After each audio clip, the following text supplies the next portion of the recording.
Have to admit, that, well, without a doubt, that this particular lady looks incredible, particularly when you also realise, and she won't mind me saying this, that she's over 70.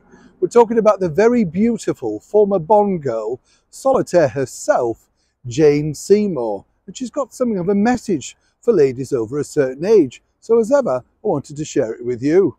Hi, good morning, Neil Sean in the very heart of London. As ever, lovely to see you, and thank you so much for joining me. It's great when you make friends with people, and obviously, when you really get on. In the world of celebrities, it's sometimes very hard because there's this public persona, then there's a private persona. And a lot of the private personas, let me tell you, can be a lot darker, and I'm being very kind here, in the sense of that, they tend to be quite depressed and worried and concerned about their careers 24/7. Not always what you see. This particular lady, who I became friends with when she was the ambassador for a now defunct store over here, some people may remember, the brilliant Austin Reed. Well, Jane Seymour has gone from strength to strength. For my generation, she was, of course, Dr. Quinn, medicine woman. Do you remember? I'll just get my bag. Didn't matter what was happening, she had to get the bag, do you remember?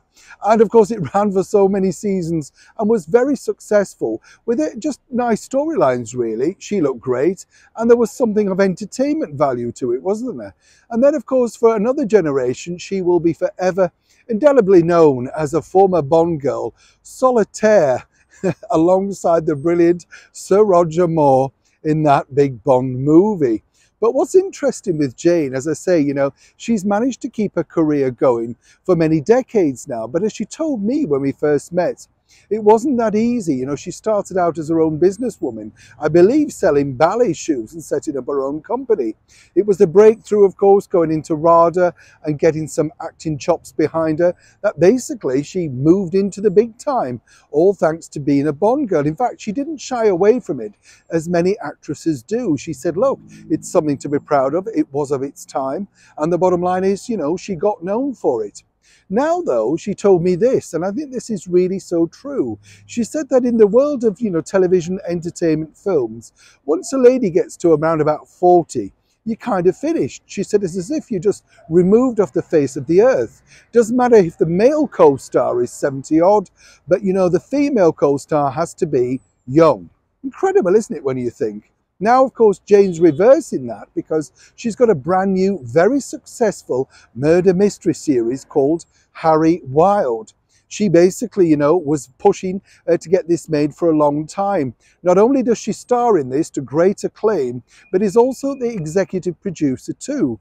Helps a lot with, locations, lighting, gets fully involved. And she basically said that it doesn't really matter what you do and in what sphere you're working in life. You really have to either create your own thing going forward, make sure that you push it forward yourself, don't let it get taken off you, but truly, passionately believe in it, whether that's opening a coffee shop, working from home, creating crafts and all that sort of stuff. Jane, you see on the side, is also a brilliant painter, and that's her secondary career.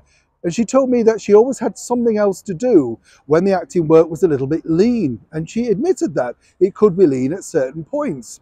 Her message basically was, to any woman out there that truly thinks you're finished, whether it's over 40, 50, 60 or 70, and this applies to males too, she said, it's really up to you to kickstart it because you do become invisible, but don't be invisible. Find something that you're good at and make sure the world sits up and take notice.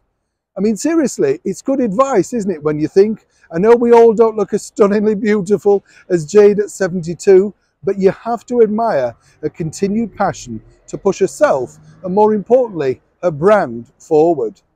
I'd love to know what you think to this particular story as ever in the comments below. Can you believe she's over 70? No facelift either, I might point out. And the bottom line is, I think it's all about positivity, just finding something that you really enjoy doing. And let's be honest, we can find that at any age. Neil Sean in the very heart of London.